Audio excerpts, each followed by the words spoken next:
कहानी शुरू होती है उत्तर प्रदेश के एक छोटे से गांव धनौलीपुर से। वहीं रहता था एक 14 साल का लड़का अर्जुन। उसका घर मिट्टी का बना हुआ था, जिसकी छत टपकती थी और जहां रात को मच्छर ज्यादा और नींद कम आती थी।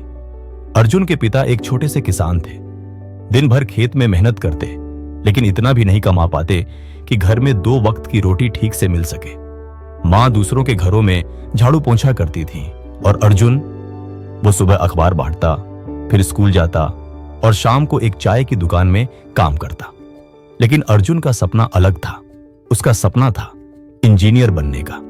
उसने कहीं सुन रखा था कि इंजीनियर वही होता है जो बड़ी बड़ी मशीनें बनाता है, पुल बनाता है और कंप्यूटर में कुछ ऐसा करता है जिसे लोग समझ नहीं पाते, लेकिन सराहते जरूर हैं। लोग अक्सर हंसते थे, अरे अर्जुन, तू इंजीनियर बनेगा? पहले 2 वक्त की रोटी तो ठीक से खा ले। तेरा बाप तो खेत में मजदूरी करता है और तू आईआईटी की बात करता है। पर अर्जुन चुपचाप सब सुनता और अगली सुबह फिर एक नया अखबार बांटने निकल जाता। उसके पास ना कोचिंग थी, ना इंटरनेट, ना मोबाइल और ना ही गाइड करने वाला कोई गुरु। बस एक चीज थी, सपना और जिद। संघर्ष की शुरुआत गांव में स्कूल बहुत मामूली था। अध्यापक आते भी थे तो सिर्फ उपस्थिति दर्ज करके चले जाते थे। अर्जुन ने खुद से पढ़ना शुरू किया। गांव की पुरानी लाइब्रेरी में धूल खाती किताबें उसकी सबसे बड़ी दोस्त बन गईं। जब बच्चे क्रिकेट खेलते, अर्जुन वहां बैठकर गणित के सवाल हल करता। एक दिन गांव में एक सरकारी कैंप लगा, जिसमें एक अधिकारी आए थे जो ग्रामीण बच्चों को स्कॉलरशिप के बारे में बता रहे थे। अर्जुन ने हिम्मत करके उनसे सवाल किया, सर, क्या मुझे भी कोई रास्ता मिल सकता है? अधिकारी मुस्कुराए और बोले, अगर तुम अगले महीने होने वाली स्कॉलरशिप परीक्षा पास कर लो तो तुम्हें शहर के अच्छे स्कूल में दाखिला मिल सकता है। पढ़ाई और रहने का खर्चा सरकार उठाएगी। बस वही दिन था और अर्जुन ने अपनी जान लगा दी। हर दिन 4 बजे उठकर पढ़ना शुरू करता, फिर अखबार बांटता, स्कूल जाता, शाम को दुकान पर काम करता और रात को फिर पढ़ाई करता। पहला कदम 1 महीने बाद परीक्षा हुई और जब नतीजे आए तो पूरे जिले में टॉप करने वाला नाम था अर्जुन यादव। पूरा गांव हैरान था। वो लड़का जिसे लोग ताने मारते थे, अब शहर के सबसे अच्छे सरकारी विद्यालय में दाखिला पाने वाला था। शहर की जिंदगी नई थी। यहां हॉस्टल था, साफ कमरे थे, लाइब्रेरी थी, कंप्यूटर था और पढ़ाने वाले ऐसे शिक्षक थे जो वास्तव में पढ़ाते थे। अर्जुन के लिए यह सब किसी सपने जैसा था, लेकिन उसने यह सपना देखा था और अब वो उसे जी रहा था।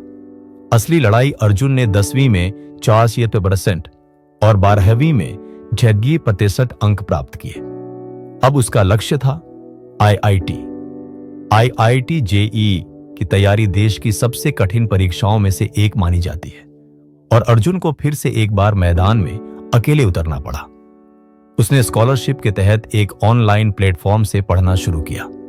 दिन रात एक कर दिए। वह कई बार हारता भी, लेकिन हार मानता नहीं था। उसका सपना, उसके माता पिता का संघर्ष, गांव के ताने, सब उसके दिल में आग की तरह जल रहे थे। और फिर जेईई एडवांस्ड का परिणाम आया। अर्जुन ने पूरे भारत में 577वीं रैंक प्राप्त की। अब वो एक गरीब किसान का बेटा नहीं था, वो था आईआईटी बॉम्बे का छात्र। गांव में ढोल बजे, उसके घर के बाहर भीड़ जुटी। वही लोग जो ताने मारते थे अब मिठाई लेकर आ रहे थे। अर्जुन की आंखों में आंसू थे, लेकिन ये आंसू कमजोरी के नहीं, कड़ी मेहनत की जीत के थे। आज अर्जुन एक नामी मल्टीनेशनल कंपनी में सॉफ्टवेयर इंजीनियर है। वो हर महीने अपनी कमाई का एक हिस्सा गांव के बच्चों की पढ़ाई में लगाता है। उसने अपने गांव में एक फ्री ट्यूटोरियल सेंटर खोला है, जहां वो ऑनलाइन क्लासेस करवाता है। जब कोई बच्चा उससे पूछता है, सर, क्या हम भी कुछ बन सकते हैं, तो अर्जुन मुस्कुराकर कहता है, अगर गरीब सपने देखना बंद कर दे तो बड़ा कोई नहीं बन सकता। सपने देखने का हक सबको है, लेकिन उन्हें पूरा करने की हिम्मत सिर्फ कुछ लोग ही जुटा पाते हैं और तुम भी उन्हीं में से एक हो सकते हो। सीख, मॉरल ऑफ द स्टोरी, गरीबी एक हालात हो सकता है, लेकिन हार मान लेना एक चुनाव है। अगर इरादे मजबूत हों तो हालात कभी रास्ता नहीं रोकते। हर इंसान को सपना देखने और उसे साकार करने का हक है, चाहे वो किसी भी परिस्थिति में क्यों ना हो। यदि आप चाहें तो मैं इस कहानी को आपकी YouTube वीडियो के लिए